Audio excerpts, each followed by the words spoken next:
रिश्ता मिताली के साथ में तोड़ देगा। वो बोलेगा कि मैं इसके साथ में कोई भी रिश्ता नहीं रखना चाहता।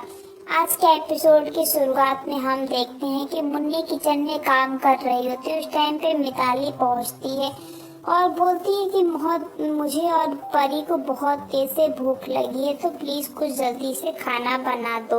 मिताली बाहर आती है तो उसको ऋतिक मिलता है और वो ऋतिक से पूछती है कि तुम किसको मैसेज कर रहे थे। ऋतिक बताता है कि मेरी एक ऑनलाइन फ्रेंड है, मैं उससे बात करता हूँ। मिताली बताती है कि तुम ऐसे फ्रेंड से क्यों बात कर रहे हो, बहुत ही ज्यादा चांस है कि वो तुमको फ्रॉड कर रही हो, वो तुमसे झूठ बोल रही है। तो उस टाइम पे मुन्नी खाना लेके आती है और मिताली और ऋतिक की बातें खड़ी होके सुन रही होती है। मिताली बोलती है कि तुम मुझे उसका सोशल मीडिया अकाउंट दो, मैं उसे ढूंढने और पता करने की कोशिश करती हूँ कि वो लड़की कैसी है। अब यहाँ पे ऋतिक और मिताली आपस में बात कर रहे होते हैं। उस टाइम पे अंगद आता है जो कि बहुत ही ज्यादा गुस्से में रहता है।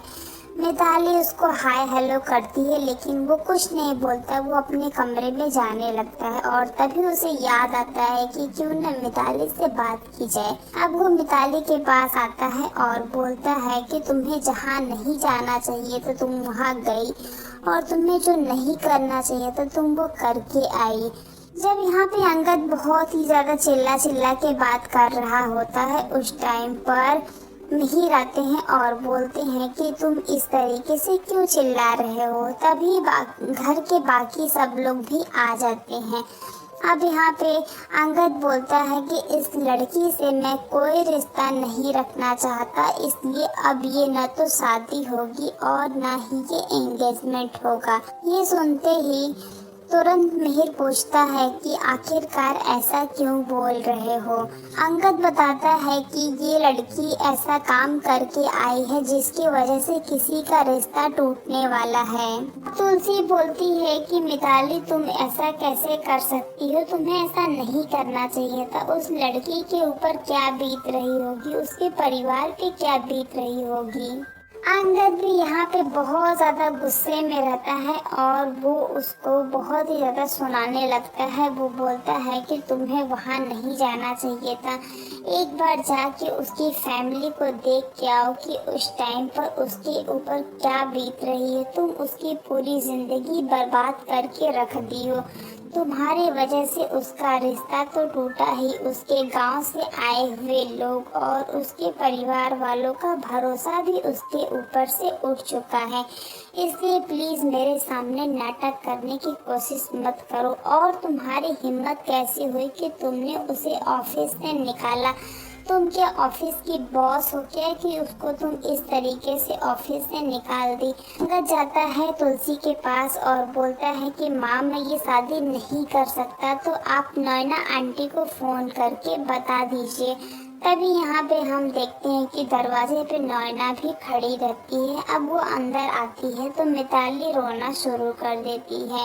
नैना मिहिर से बोलती है कि मिहिर इसको समझाओ, ऐसा नहीं कर सकता, ये शादी होनी चाहिए क्योंकि मैंने सबको बता दिया है कि 2 दिन बाद एंगेजमेंट है और अगर ऐसा हुआ तो मिताली टूट जाएगी, इसलिए अंगद को समझाओ। अब अंगद बोलता है कि अगर एक बार आप लोग उसके घर वालों की हालत देख लिए होते तो मुझे शादी न करने के बारे में इतना समझाने की कोई ज़रूरत नहीं पड़ती।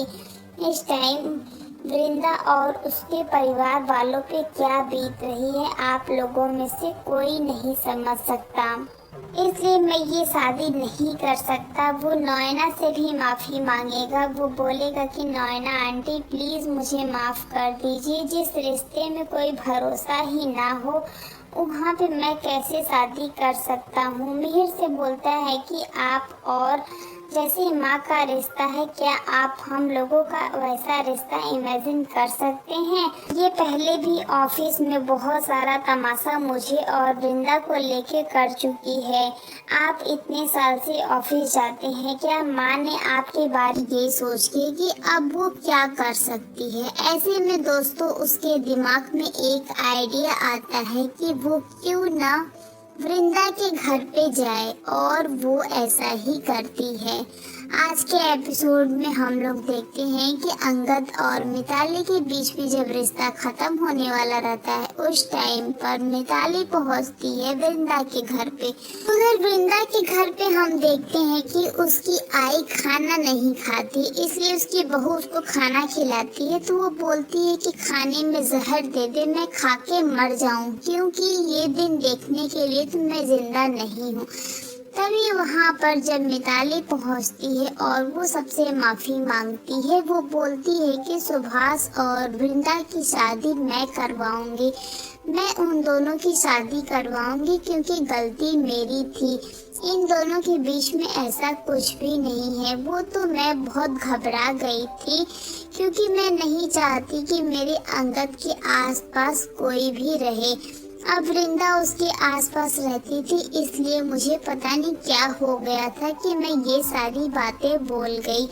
वो वृंदा के पास भी पहुंचती है और उससे माफी मांगती है, लेकिन वृंदा बोलती है कि तुम मुझे समझ के क्या रखी हो, जब तुम्हें जो मन में आएगा वो तुम कर दोगी। पहले ऑफिस में ड्रामा किया, अभी घर पे आके ड्रामा किया, अब मैं कैसे मान लूं कि तुम सच बोल रही हो, इसलिए यहाँ से निकल जाओ वरना मेरे हाथ से कुछ गलत हो जाएगा। मिताली रोने लगती, वो बोलती है कि हाँ मुझे धक्के मार के निकाल दो, सब लोग मुझे मार लो क्योंकि मैं इसी के लायक हूँ। और वो सबसे माफी मांगती है, वो बोलती है कि ये सुभाष कहाँ मिलेगा, मैं उससे बात करना चाहती हूँ, मैं जरूरत पड़ा तो मैं उसके हाथ पैर जोड़ूंगी और मैं उसको शादी के लिए मना लूंगी। इधर दूसरी ओर लोग देखते हैं कि सुभाष और रणविजय बैठ के बातें कर रहे होते हैं। सुभाष बोलता है कि शादी के पहले लड़कों में सब लोग देखते हैं कि कितना पैसा है, उसके पास कितनी प्रॉपर्टी है, लेकिन जब वही लड़का शादी तोड़ देता है तो कुछ मैटर नहीं करता कि उसके पास कितनी प्रॉपर्टी है, कितने पैसे हैं। इसलिए वृंदा के घर वाले अब मेरे पास आएंगे और शादी करेंगे। उस टाइम पे मिताली वहाँ पहुँचती है और वो बैठ जाती है। वो बोलती है कि तू अपनी औकात में आने के लिए क्या लेगा। अब यहाँ पे सुभाष को कुछ भी नहीं समझता कि मिताली क्या बोल रही है, तो मिताली बोलती है कि तुझे भी पता है कि तेरे मंगेतर और मेरे अंगद के बीच में ऐसा कोई रिश्ता नहीं है, तो इतना ड्रामा करना बंद कर। वैसे भी मुझे पता है कि तेरे पास 2 रिक्शा है, जो कि तू एक खुद चलाता है और दूसरा तूने किसी और को दिया हुआ है जो कि EMI पे है। तो जा अभी जाके उस वृंदा को शादी के लिए हाँ बोल के आ, वरना मैं तेरे सारे राज अभी खोल दूंगी। जिसके बाद हम देखते हैं कि मिताली उसको कुछ पैसे देती है और उसको बोलती है कि जाके अभी अपने मंगेतर को शादी के लिए हाँ बोल के आ, क्योंकि अगर तू ऐसा नहीं करेगा तो अंगद मुझसे शादी नहीं करेगा।